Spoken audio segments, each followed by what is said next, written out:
June 3, 1944, somewhere outside Hearne, Texas. A camera shutter clicks in the scorching sun. The man behind the lens, a young Army Signal Corps photographer named Robert J. Keller, doesn't quite understand what he's seeing. And neither will you at first glance. The photograph shows two German POWs kneeling in the dirt. One has his hands locked underneath the arms of an American farmer lying unconscious in the dust. Another POW braces his shoulder against the overturned tractor, trying to lift the half-ton machine off the dying man. But the questions linger, and that's where the story begins. Why were German prisoners working out here among American farmers? Why is a man trained to kill Americans now fighting to save one? And where were they being taken right after this photo was shot? To a camp? To a hospital? Or somewhere far more unexpected? History recorded the date. The camera captured the moment. But only the men in the picture knew what happened next. And that is the story you're about to hear. June 22, 1944. Camp Hearne, Texas. The heat had already settled over the compound like a heavy blanket when the smell drifted across the yard. Thick, smoky, unmistakable. Charcoal, grilled beef. Something so rich, so indulgent, so profoundly out of place in a prisoner-of-war camp that 40 German captives stopped mid-march and lifted their heads at the same moment, like startled animals sensing danger. Hans Bauer felt it before he understood it. A scent he had not breathed since before the Russian front, before the winter retreats, before the hunger that hollowed men into shadows. The smell punched through years of propaganda and starvation in a single breath. He whispered, "Steak!" The man beside him shook his head violently. Impossible. It must be some trick.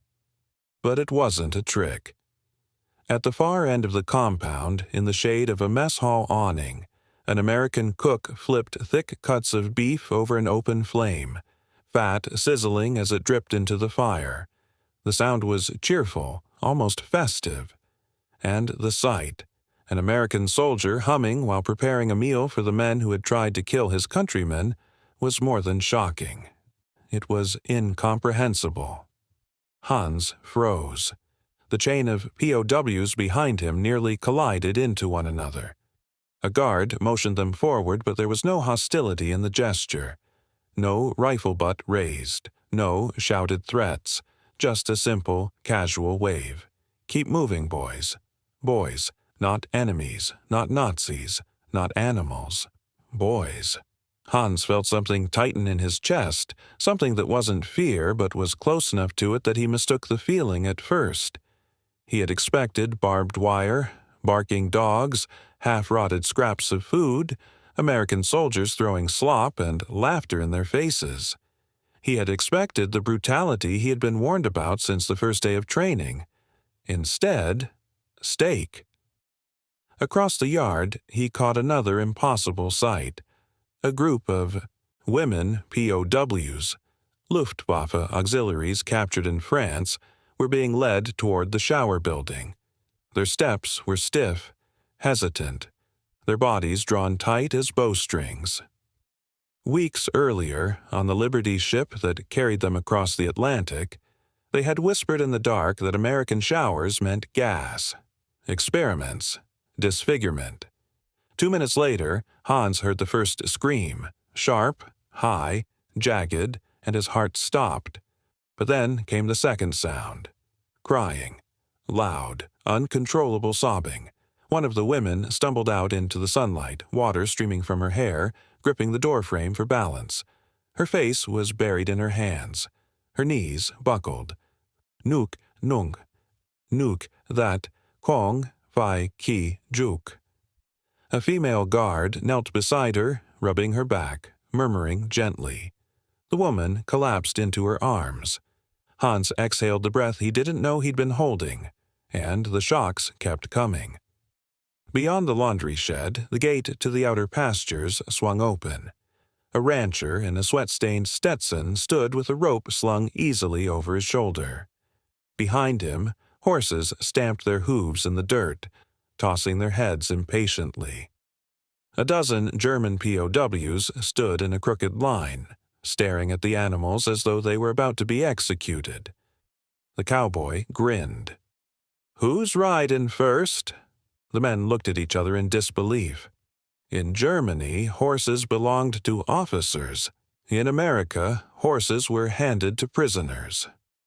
One POW stepped forward timidly. The cowboy helped him into the saddle with the same ease a father might help a child onto a bicycle. When the horse began to move, the German shouted something between terror and exhilaration. His comrades broke into laughter, real laughter, light and shocked, as if they suddenly remembered they were alive. And then, as if the day had not already rewritten the laws of the world, Hans saw a scene even stranger. At a separate compound, Japanese POWs sat at picnic tables while an American quartermaster passed out glass bottles with red lettering. Coca-Cola. Cold.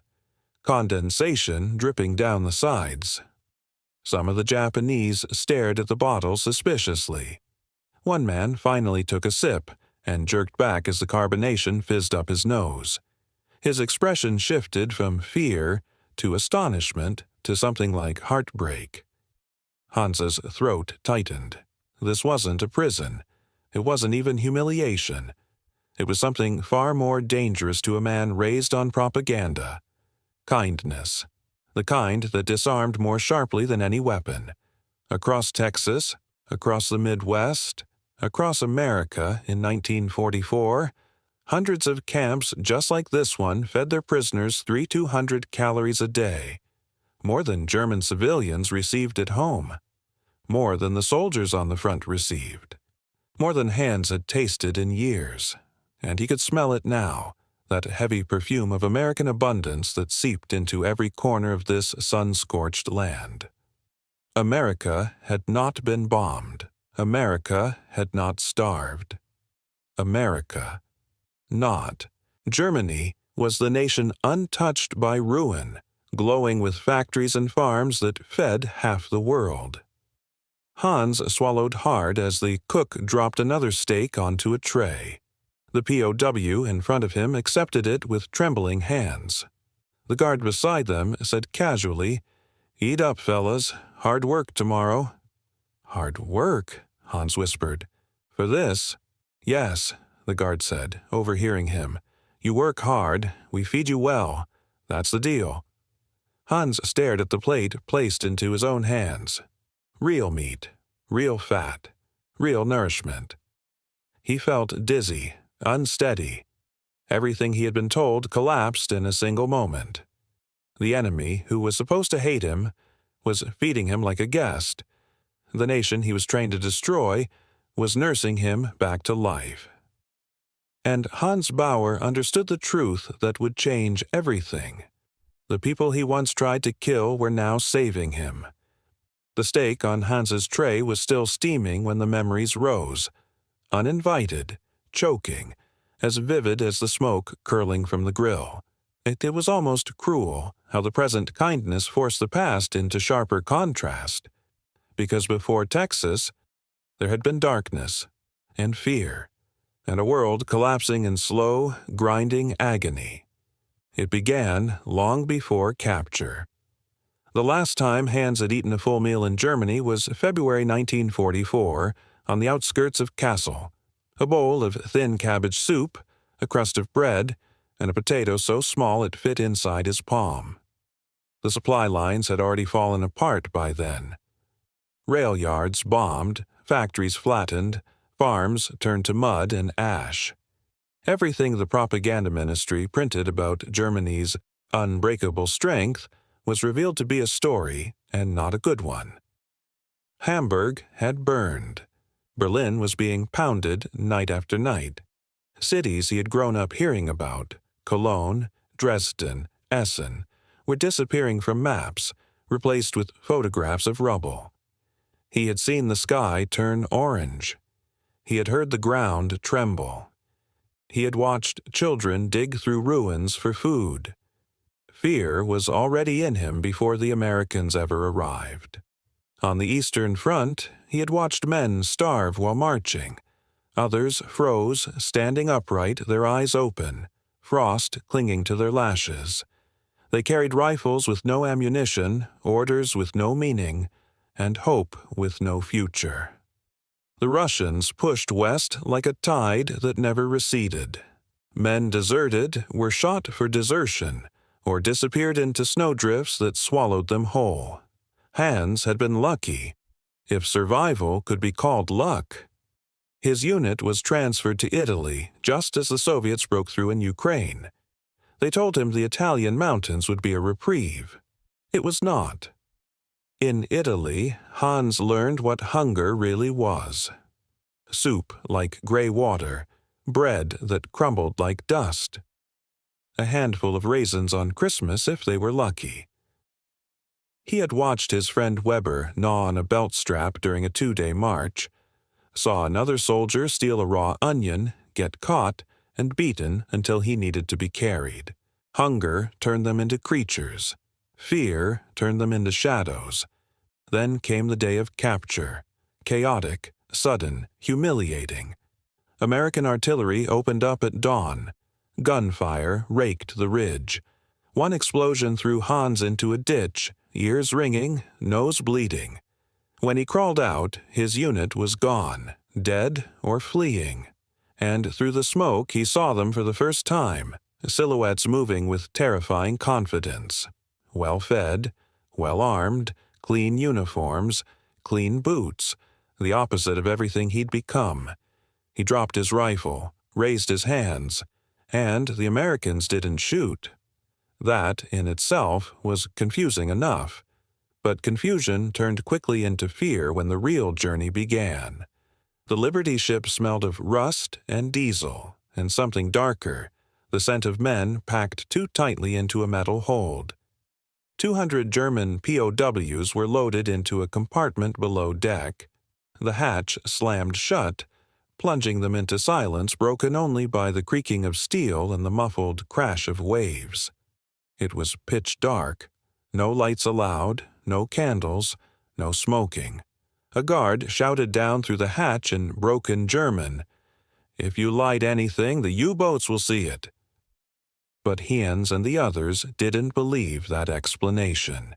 They whispered the belief they did hold, that Americans didn't want witnesses, that they would open the hatch halfway across the Atlantic and dump them into the sea like trash. A man near Hans prayed softly. Another cried silently. A third muttered, "They will kill us. My officer said Americans take no prisoners." For 6 days the ship lurched and rolled, the heat unbearable, the air wet and suffocating. They were fed twice a day, soup, bread, once even corned beef, but the darkness made everything taste like metal and fear. One night, during a heavy swell, a young POW named Ernst lost his balance and fell, cracking his head on a bulkhead. Hans crawled to him, but Ernst kept whispering the same line over and over. "They're taking us to be used, as slaves, as experiments." Even Hans had believed the stories. Americans burned prisoners alive. Americans cut off ears. Americans paraded POWs through streets for humiliation. American women mutilated captured soldiers. He had heard it all. He had believed it all. Fear grows fastest in the dark. The fear didn't start at sea. It had deep roots.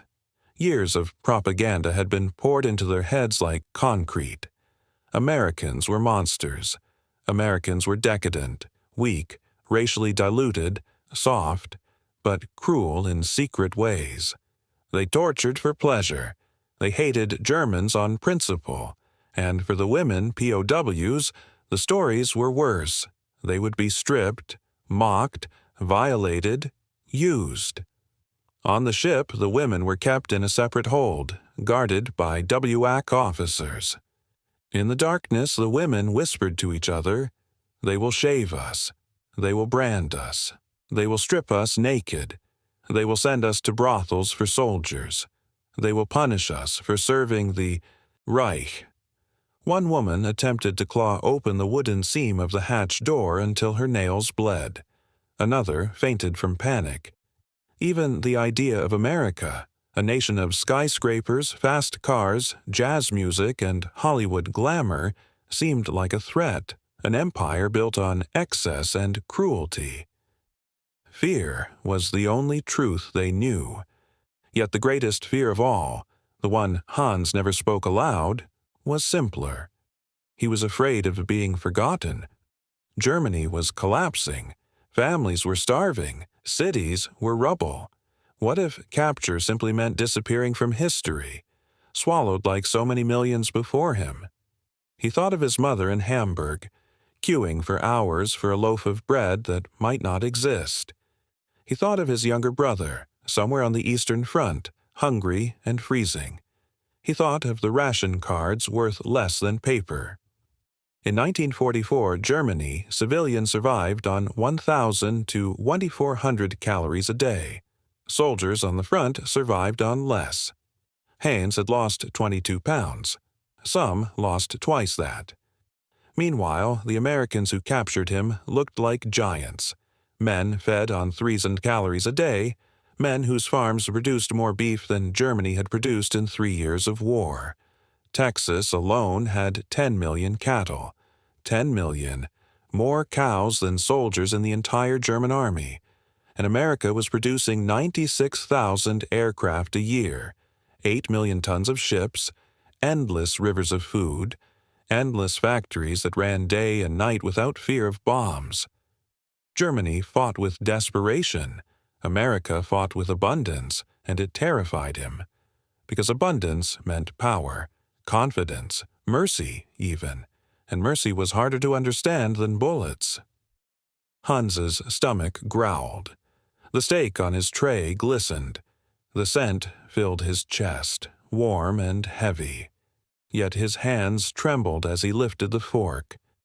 Because only hours before stepping onto American soil, he had believed, truly believed, that he would die on that ship, that America would drown him, starve him, break him, erase him. He had come to America with an empty stomach, but he had come with something even heavier, a fear so deep it had shaped his very idea of the world. And now, standing in the sunlight of Texas with a plate of food richer than anything he'd tasted in years, he realized something he still couldn't process. The enemy he feared was feeding him. The nation he had been told to hate was giving him life. The first act of kindness Hans experienced in America was the steak. The second was water. The third was a handshake, and each one, in its own way, shook his understanding of the world more violently than artillery ever had. After breakfast, the prisoners were marched toward the outer fields where work crews gathered. The Texas sun was climbing, turning the grasslands gold. Dust rose in shimmering waves across the plain. Beyond the barbed wire, the land stretched endlessly, flat, open, honest in a way Hans had never seen in Europe. A cowboy leaned against the fence, his boot propped on a lower rail. He wore a battered hat, jeans worn pale by sun and wind, and a grin that looked carved from the land itself. "Morning, boys," he called out in English, then, more carefully, in accented German, "Morgen, Männer." Some POWs stiffened, others looked at the ground, but the cowboy simply nodded at them, as if greeting neighbors rather than captives. He pointed at the horses waiting behind him. "You ever ride?" The prisoners looked at each other, unsure whether this was a test, a joke, or a setup. Hans felt a pulse of fear spike through the air. In Germany, a gesture like this would have always carried a cruel twist. But the cowboy waved them over with the casual generosity of a man who had never learned suspicion. Hans stepped forward hesitantly. The cowboy extended a hand. Hans froze. No guard had ever offered him a handshake. Not once, not anywhere. The cowboy didn't withdraw his gesture. He simply waited. Hans took it. The man's grip was firm, warm, completely without condescension. "I'm Earl," he said. "You can call me partner." Partner. The word landed in Hans's chest like a blow. Earl swung open the gate and motioned toward the horses. "Let's put you on something gentle." The mare he led forward was a speckled gray, patient-eyed, her tail swishing lazily. Earl placed Hans's foot in the stirrup, guided him by the elbow, steadying him with the ease of a father teaching a boy to ride. The saddle creaked, the horse shifted. Hans grabbed the horn in panic, but the mare only snorted softly as if amused. "Good," Earl said. "You listen to her, she'll listen to you." Other POWs watched in stunned disbelief as Earl and his ranch hands paired each of them with a mount. Within minutes, the field echoed with a strange mixture of German shouts and cowboy encouragement. Men who had marched through fire were now wobbling on horseback, yelping as they bounced in the saddle. For the first time since capture, laughter broke out. Raw, surprised, almost disbelieving. Hans felt something loosen in his chest, a feeling he hadn't allowed himself in years. Maybe life wasn't over. The second act of kindness came from a place even more unimaginable, an American home. 2 weeks into their work rotation, Hans and a crew of 8 POWs were driven to a cotton farm outside Herne. They expected long hours, barking orders, perhaps a rifle butt or two if they slowed. What they received was something no training, no propaganda, no battlefield could have prepared them for. At noon, the farmer's wife rang a bell from the porch. She wore a gingham dress, her hair pinned neatly, her hands dusted with flour as though she had been baking all morning. When Hans and the others approached reluctantly, unsure whether they were allowed near the house, she opened the screen door and waved them in. "Dinner's ready," she said. Dinner. A word they had not heard spoken with warmth in years. Inside, the table groaned, under the weight of food. Roast chicken, mashed potatoes, string beans, warm rolls, cold sweet tea, clinking with ice cubes. Ice, a luxury so rare in wartime Europe it might as well have been gold. The POWs stood awkwardly, not daring to sit. The farmer chuckled. "Chairs won't bite. Sit down." Hans felt his legs go weak as he lowered himself to the table. The woman served each man as if he were a guest, not an enemy.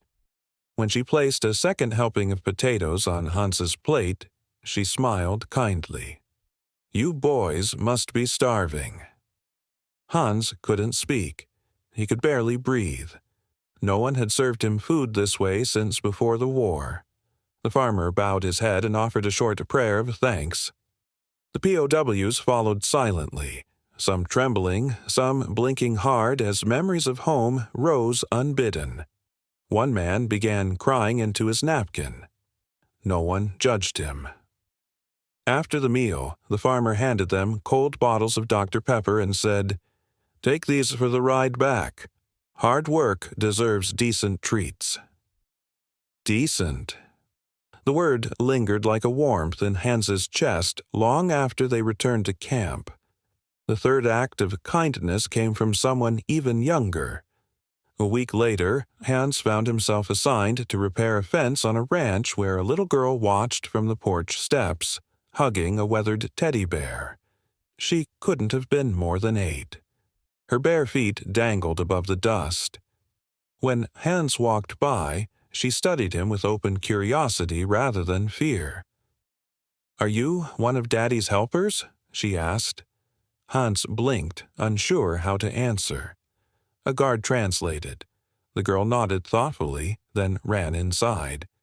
Moments later, she re-emerged, carrying something wrapped in a napkin. She approached Hans, lifted the cloth, and held out a slice of apple pie, thick crust, cinnamon-laced filling glowing warm in the sunlight. "For you," she said. Hans shook his head. Nine. I cannot. She pushed the napkin into his hands. Daddy says we share. Hans stared at the pie, stunned by the gesture. It was the kind of dessert he had associated with Sundays before the war, before hunger, before the world fell apart. As he took the first bite, something inside him broke all over again. Not painfully, but gently, a sweetness of a world he thought he had lost forever. The little girl giggled. You like it? He nodded, unable to form words. For the rest of the afternoon, every time he passed the porch, she waved cheerfully. The fourth act of kindness belonged to the women. The first time Hans saw the female POWs after arrival, they looked different, clean, hair damp, faces flushed from steam. Not terrified, not trembling. A WAC sergeant walked behind them holding a towel, her hand resting gently on one woman's shoulder. Hans overheard one of the guards explaining the showers to a new batch of POWs. We give 'em hot water, good soap. Towels, too. Some of them cry. Not because it hurts, the guard said, but because it's the first real wash they've had in weeks. He said it casually, not proudly. Because to him, kindness wasn't extraordinary. It was expected. That was the American way he had been taught. As days turned to weeks, Hans discovered more layers. Small gestures that, taken alone, meant little, but together formed a vision of America that contradicted every belief he had carried across the ocean. The camp library, stocked with donated books, Dickens, Twain, Shakespeare, Goethe. The baseball diamond where POWs learned to swing bats under the Texas sun. The English classes taught by local volunteers who smiled patiently when students fumbled through pronunciations. The orchestra made of prisoners who found instruments in the camp canteen. The pay, 80 cents a day, that POWs saved to buy postcards, candy, shaving cream. Hans even saw guards tossing a football back and forth with a group of prisoners one evening. The men laughed, joked, stumbled across the dry grass, their shadows stretching long in the twilight. Not guards and captives, not enemies, just men. Men who, by a strange twist of fate, had crossed paths in a corner of Texas far from the war. In Germany, kindness had become scarce. In America, it flowed so easily it startled him. He walked through camp one afternoon, listening to the hum of life around him, the clang of a hammer from the workshop, the creak of saddles as POWs mounted horses, the chatter of men learning new words in a foreign tongue. It felt unreal. The propaganda said Americans were weak, decadent, cruel.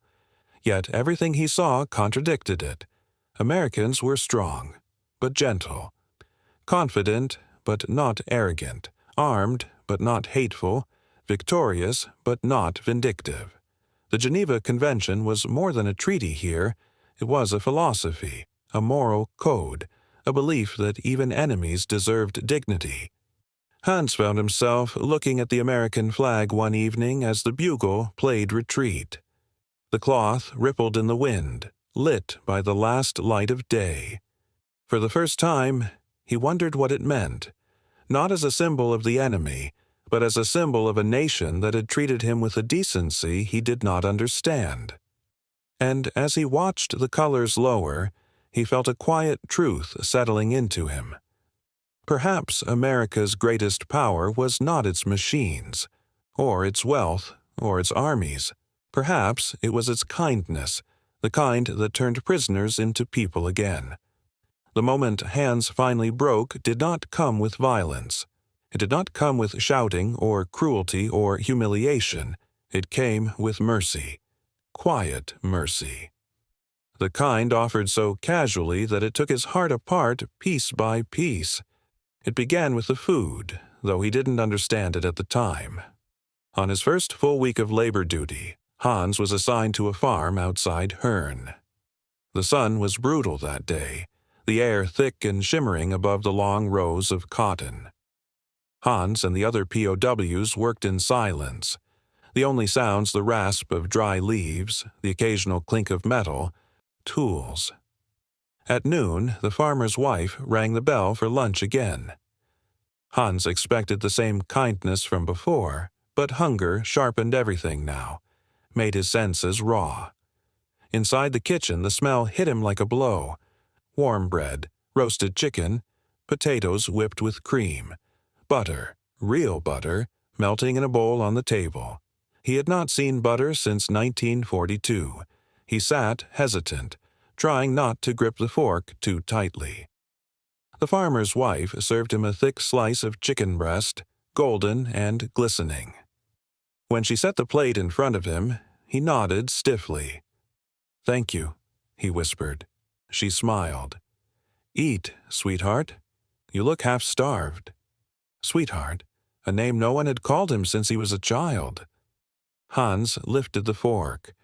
His hand shook so violently he dropped it. He reached again, finally managed to spear a piece of chicken. When he raised it to his mouth, something in him braced for disappointment, as if it might crumble into dust. But when the meat touched his tongue, warm, soft, seasoned, his throat tightened. He chewed once, twice, then stopped. Tears stung his eyes before he could stop them. He lowered his head, breath shuddering. He was crying. He hadn't cried in years. The farmer noticed. "Son, you okay?" Hans covered his face with both hands. The farmer didn't move to comfort him. He didn't make a speech. He just nodded, almost to himself, and ate quietly beside him. Because to Americans of that generation, kindness was never a performance. It was a way of life. The second breakdown came from someone else, one of the women. That afternoon, Hans's work crew crossed paths with a group of female POWs returning from their assigned tasks. They moved differently now, walking without fear, speaking in low voices to one another. They almost looked alive. Behind them, the shower building door opened, steam curling into the sunlight. A young American WAC officer stepped out holding towels in her arms. Inside, a woman began sobbing loud enough to be heard through the walls. Hans stopped. The guard beside him muttered, "It's okay. They always cry the first time." Hans frowned. "Cry? Why?" The guard removed his cap and wiped sweat from his brow. "Hot water. They think it's poison at first. They flinch. They scream. Then they realize it's just water." He spoke plainly, quietly, the way someone might explain a painful truth he had seen too many times. A moment later, the shower door opened again. A German woman emerged slowly, her hair dripping, her face flushed from heat. She looked down at her own hands as if unsure they belonged to her. Then she suddenly sank to her knees on the gravel, covering her mouth to muffle the sob rising from her chest. The WAC officer knelt with her, hands steady, voice soft. "Easy, sweetheart. You're safe. It's just water.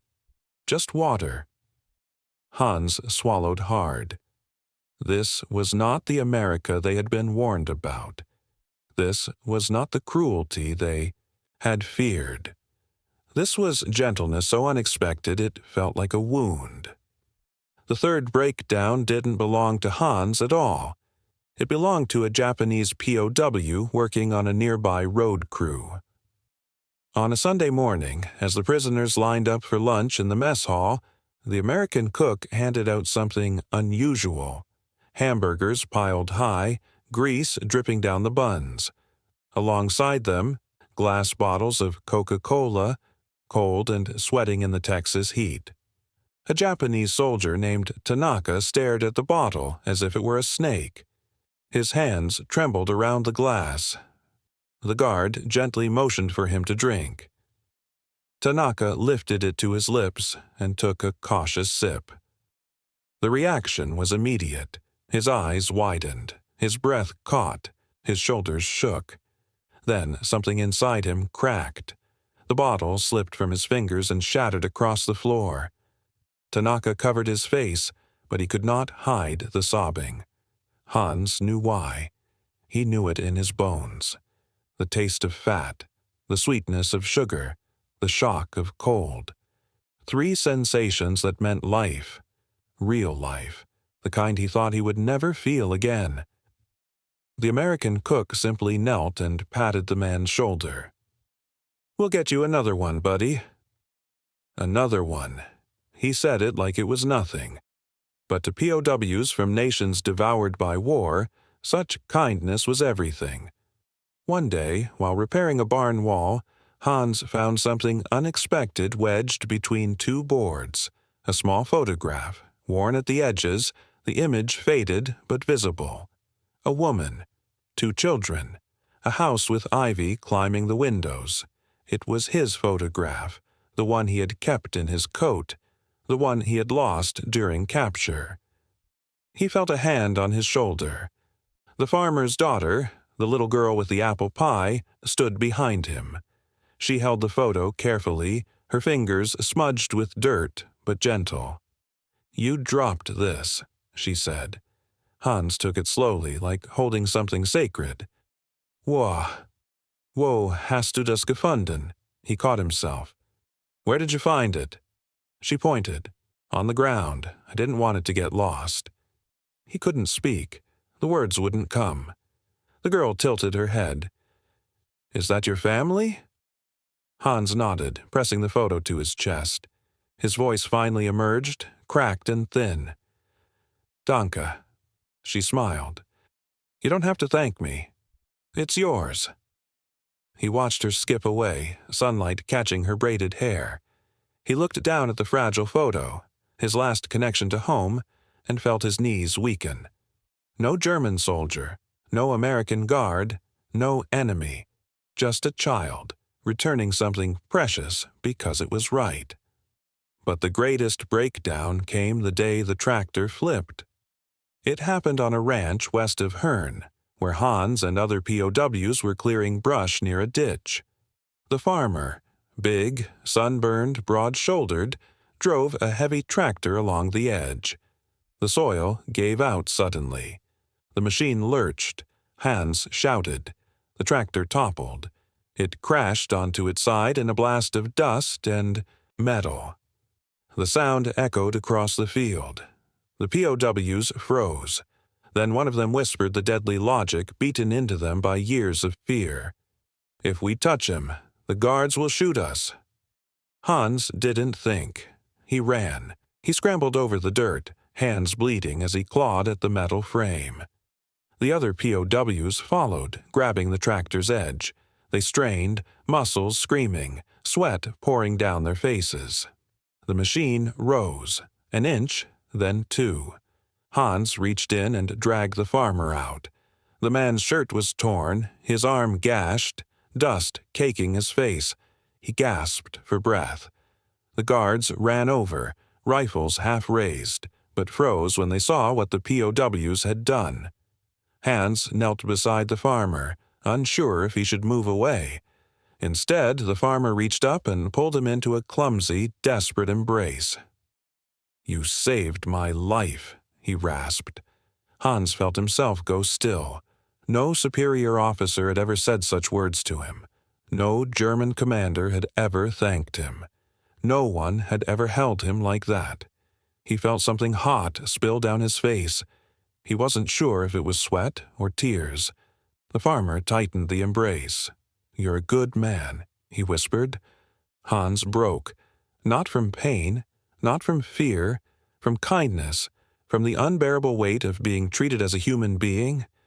That night, lying on his bunk in the dim barracks, Hans replayed every moment, every gesture, every word, every act of mercy. A handshake, a meal, a hot shower, a slice of pie, a Coke bottle, a returned photograph, an embrace. None of it had been for show. None of it demanded repayment. None of it was done with pride. Greatest Generation didn't perform morality. They lived it.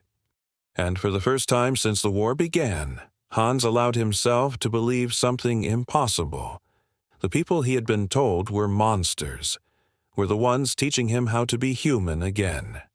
For weeks after the tractor accident, something shifted inside Hans. Subtle at first, then unmistakable.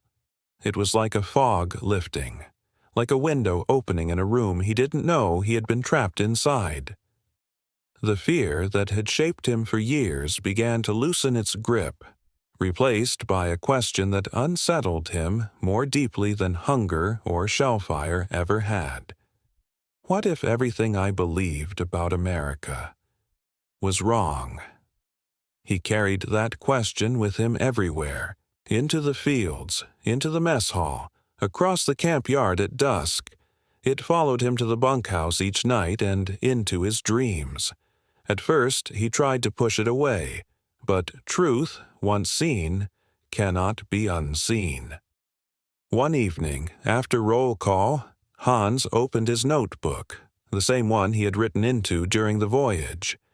Back then, his thoughts had been desperate, panicked, shaped entirely by fear. Now the pages felt heavy with a new purpose. He dipped his pencil and wrote, "America defeated us with kindness." He stared at the words for a long time. It felt impossible. Yet it was the only possible truth. The awakening did not come all at once. He unfolded slowly, through dozens of small realizations, moments so ordinary to Americans that they did not notice them, but moments so extraordinary to a former German soldier that they rewrote his understanding of humanity. One of those realizations came from something as simple as watching a guard and a prisoner work side by side repairing a fence. The guard held the wire, the prisoner hammered the nails. When they finished, the guard clapped the man on the back and said, "Good job, friend." Friend. Hans couldn't stop thinking about that word. In Germany, the war had turned everyone into categories: Aryan, enemy, traitor, patriot, soldier, officer, inferior, superior. Humanity was carved into ranks, titles, labels. Decency depended on uniform. Worth depended on obedience. But here he saw something radical. Americans treated people as people first, not categories, not ideologies, people, and that, he realized, was the source of their strength. Not their factories, not their aircraft carriers, not their endless fields of wheat and cattle. It was their belief that dignity was not earned, it was given. Another moment came in the camp library. Hans had been browsing the shelves, trailing his fingers over books he never imagined he'd see in captivity. Shakespeare, Dickens, Twain, Goethe. The librarian, a thin, middle-aged guard with kind eyes, approached him. "You like books?" he asked. Hans nodded. The guard pulled a small volume from his back pocket and handed it to him. "This one's my favorite." Hans turned it over. The Adventures of Huckleberry Finn. "For me?" he asked, startled. "Borrow it as long as you want," the guard said. "Just bring it back so someone else can read it." Hans held the book for a long moment. In Germany, books had been weapons, tools of education, indoctrination, control. Here, they were gifts. Freedom, he understood then, was not merely political. It was cultural. It lived in the way Americans treated knowledge, not as property, but as a shared good. America's strength wasn't just in steel or oil. It was in its belief that more knowledge created better citizens, not dangerous ones. One evening, Hans was invited to join an English class. He sat in the back listening as the instructor, a young woman from town, taught simple phrases. "My name is, I am from, I work as..." Hans repeated the word softly, struggling with the sounds. The tutor approached and corrected him gently, smiling as he tried again. For a moment he felt like a student, not a prisoner. When class ended, she asked, "Why do you want to learn English?" Hans hesitated. He wasn't sure how to answer. Finally he said, Because you treat us like men, and I want to understand the language of men who do that." Her eyes softened. "Everyone deserves dignity," she said. That simple sentence settled into his heart with the quiet weight of truth. He wrote it down that night. "They treated me as a human before I believed I was one." Another day, while hauling wood, he overheard two guards talking near a truck. "You hear about the GI Bill?" one said. "Yeah, folks like us will get to go to college after the war. Imagine that. A farm boy like me getting a degree." Hans listened quietly, stunned. In Germany, education was the privilege of the elite. Here, it was being offered to millions of ordinary soldiers, farmers, clerks, mechanics, simply because the country believed in opportunity. Opportunity was not propaganda here. It was policy. He wrote again in his journal, "America is strong because it lifts its own people up. Germany is weak because it tries to divide them." But the deepest moment of awakening came one night by the fence line. Hans was returning from work when he spotted Earl, the cowboy who had taught him to ride, sitting on the railing watching the sunset. The sky was a blaze of orange and purple, the fields golden in the dying light. "Sit with me," Earl said. Hans climbed onto the railing beside him. For a long while, they said nothing. Finally, Hans spoke. "Why are you kind to us? We were taught Americans hated us, that you would kill us, or worse." Earl scratched his chin. "My daddy taught me a man's worth isn't measured by what patch he wears, or what country he fights for. It's measured by how he treats folks when it's easier not to." Hans absorbed that. "My country taught us the opposite," he admitted softly. Earl nodded. "Yeah, I reckon they did. But you ain't in Germany now." Hans stared at the horizon, his heart heavy with the weight of everything he had believed. "All my life," he said quietly, "I thought freedom was a lie, something used to trick us, something only the powerful enjoyed." Earl shook his head. "Freedom's real, partner, but it ain't free. Folks died for it. Folks work hard for it. But once you got it, you protect it by being decent." Decent, that word again. Hans looked down at his hands, scarred, calloused, trembling. He whispered, "In Germany, decency is weakness." Earl turned to him, eyes steady. "Here, decency is strength." The sun dipped below the horizon, leaving only the glow of cooling embers. In that moment, simple, quiet, unspectacular, Hans understood something he had never grasped before. America did not win because it was richer, or bigger, or safer. America won because it believed in the inherent worth of people, even its enemies, because it refused to become what it fought, because it lived its values instead of lecturing about them, because kindness, in the hands of people who meant it, was the greatest weapon on earth. Hans closed his journal later that night after writing the last line slowly, carefully. "I came as a prisoner. I leave as a witness." He meant every word. In the glow of the barracks lantern, surrounded by the soft murmur of sleeping prisoners, Hans understood the truth that had taken an ocean to reveal. Dignity was not a luxury. Freedom was not a boast. Humanity was not fragile, and America was great not because of its power, but because of the decency of ordinary men who quietly lived their values in a world crumbling everywhere else. He felt a warmth in his chest, quiet, deep, humbling, a gratitude he never expected to feel. And for the first time since the war began, Hans whispered a prayer.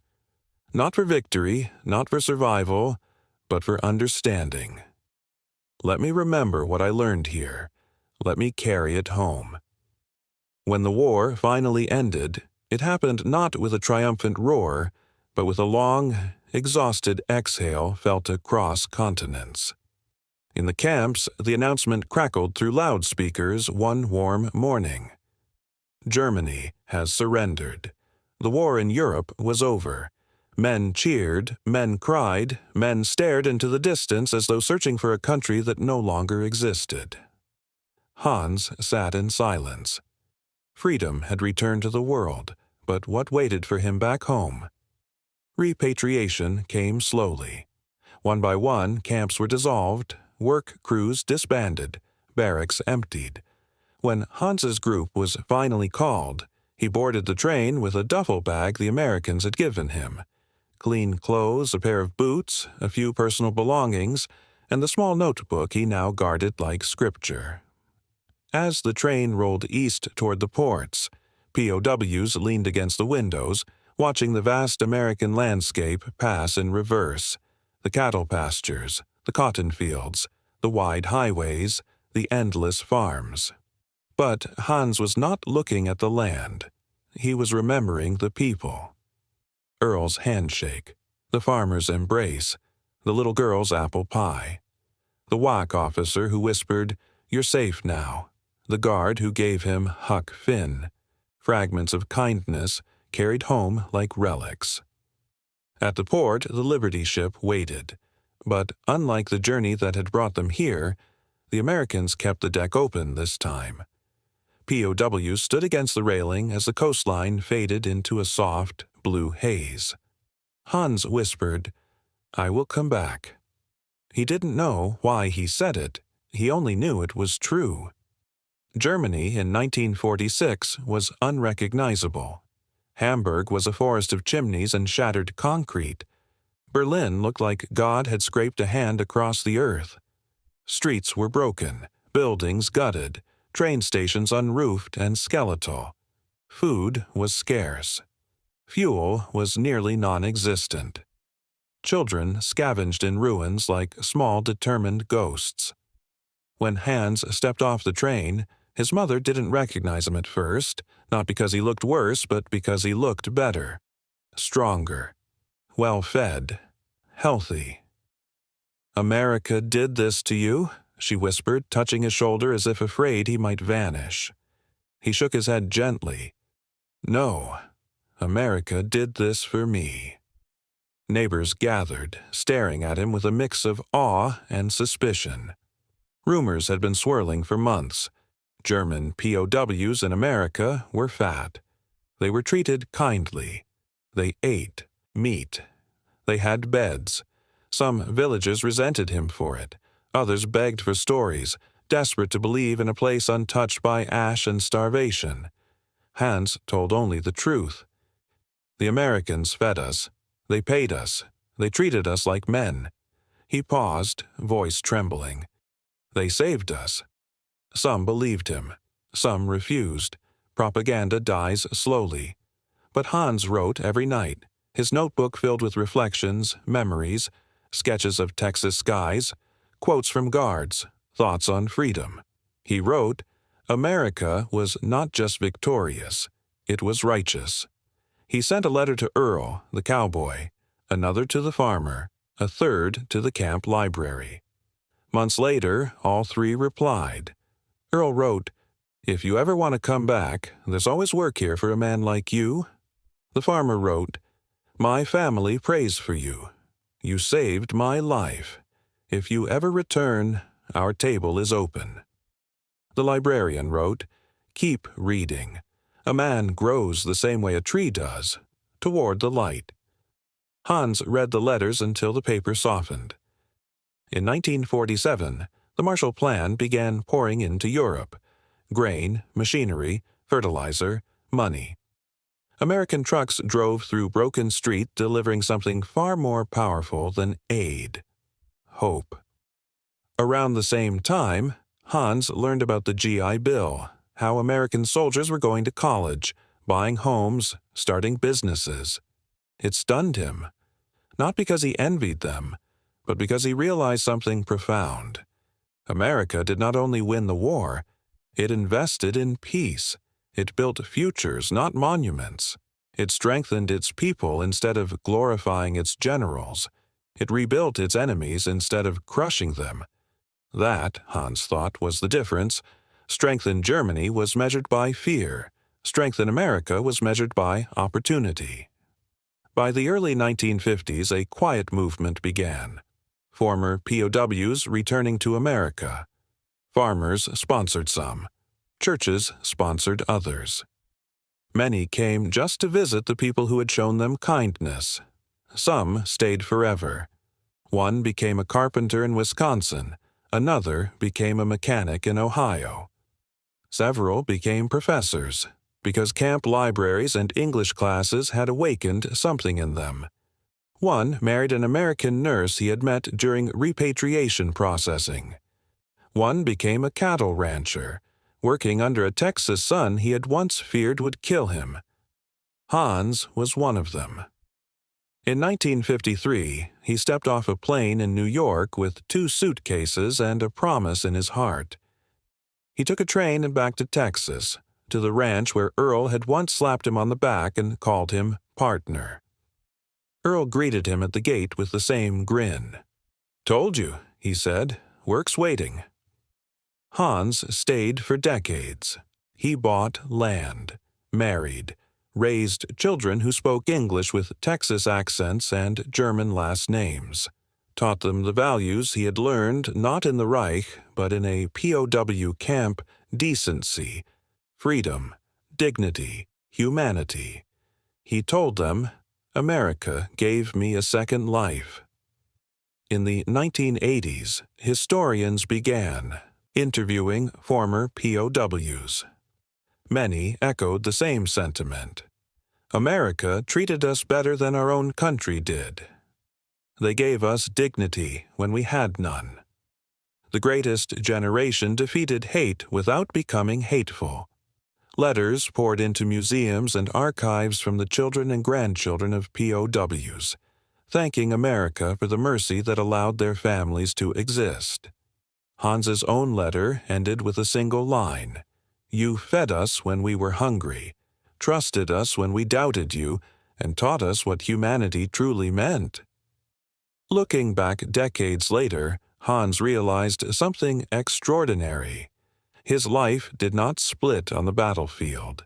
It split in Texas, in the smell of steak, in the warmth of hot water, in the touch of a child returning a photograph, in the arms of a farmer he had saved, in the quiet decency of ordinary Americans who lived their values without speeches, without applause. This, Hans thought, was the true legacy of the war. Not destruction, not victory parades, but mercy. Mercy powerful enough to turn enemies into neighbors. Mercy strong enough to rebuild nations. Mercy gentle enough to restore a man's soul. And when Hans told his story in old age, he always ended the same way. "This was the America I met in 1944, strong, united, morale, the America I still believe in." The day Hans left America began the way Texas mornings often did, quiet, golden, and impossibly wide. The sun was just beginning to pull itself over the horizon when the trucks arrived at Camp Hearn to bring the last group of POWs to the coast for repatriation. A thin mist clung to the grass, lifting slowly as if reluctant to let go of the earth. Hans stood beside the barracks with his small duffel and the letters he had collected over the months. Earl's handwriting, the farmer's steady script, the librarian's advice scribbled in the margins of a paperback. He held them the way a man held precious things, close with both hands. A guard approached him, not with a shout, not with a rifle, just a nod. "It's time." Hans nodded back. The POWs formed a line, not rigid, not fearful, but solemn. Some men whispered to each other, others kept their eyes on the ground. A few looked toward the distant fence line, as though trying to memorize the pattern of the barbed wire silhouetted against dawn. As the line began to move, Hans turned one last time toward the stables. Earl stood there, leaning against the same fence where they'd first shaken hands. He looked older somehow, though only a year had passed. Older, or perhaps simply quieter. When their eyes met, Earl pushed himself off the fence and walked toward him. "You take care of yourself, partner." Hans swallowed hard. "I'll try." Earl extended a hand, warm, firm, steady. Hans clasped it with a grip that held far more than thanks. Earl pulled him into a brief, rough hug. "If you ever come back," Earl said softly, "you'll have a place here." Hans stepped back, chest aching. "I know." The trucks rumbled to life. Men climbed aboard, boots thudding softly on metal. Hans took his seat, and as the engine roared, he watched Earl raise 2 fingers to his hat in a silent salute. It was not military. It was friendship. The truck pulled away. Hans didn't look down. He looked back. The port was crowded with soldiers, sailors, and newly freed POWs. Liberty ships rose like giants above the wharf, their hulls dark against the morning light. American flags snapped in the wind, their colors vivid even in the haze. Hans stepped onto the gangway slowly. Behind him, a few guards stood watching, not with suspicion, but with a quiet dignity. One officer pressed his cap to his chest in a gesture Hans had seen only once before, at a funeral. Hans hesitated halfway up the ramp. A group of American workers had gathered by the dock. Cooks from the camp, farmers who had hired POW labor, a handful of families who had befriended prisoners, even a few children. Among them stood the little girl who had given Hans the slice of apple pie months earlier. She waved with both hands. Hans raised his own hand, awkward, shaky. The ship's horn bellowed. He forced himself to take the final steps onto the deck. As the ship eased away from the pier, Hans gripped the railing so tightly his knuckles went white. The coastline began to blur. Houses, cars, warehouses shrinking into shapes and then into colors and finally into memory. The little girl grew smaller, a dot of white ribbon on the pier. The farmer lifted his hat. A guard raised his hand in farewell. Someone shouted, "Good luck, boys!" Another called, "Come back someday." Hans's breath caught. He whispered the words he had carried for months, the words that felt heavier than the sea beneath him. "I came here as a prisoner. I leave as a witness." Witness to kindness, witness to freedom, witness to a nation that had every reason to hate him, but chose not to. On the voyage home, he wrote a letter, not to any person in particular, not to Earl or the farmer or the librarian, but to America. "You treated us with decency when the world was drowning in hate. You fed us when your own sons were dying overseas. You trusted us with tools, with horses, with your land. You showed us that strength is not cruelty but character. You showed us that a nation can be powerful without losing its soul." He added one last line at the bottom, words he knew would stay with him the rest of his life. Kindness was America's greatest weapon. Years later, as Hans told his story to his children and grandchildren, he always described that final morning at the port. The quiet dignity of the guards, the farmer's wave, the little girl's ribbon, the way the flag fluttered above the ship like a promise. He told them how America rebuilt the world with open hands instead of clenched fists, how the Marshall Plan fed nations that had once been enemies, how the GI Bill turned farm boys into engineers, doctors, teachers, builders of a new century, how America had become a superpower not only through factories and steel, but through generosity and vision. He would say, "This was the America I knew, not perfect, not without faults, but decent, strong, generous, a country that believed the world could be better and acted like it."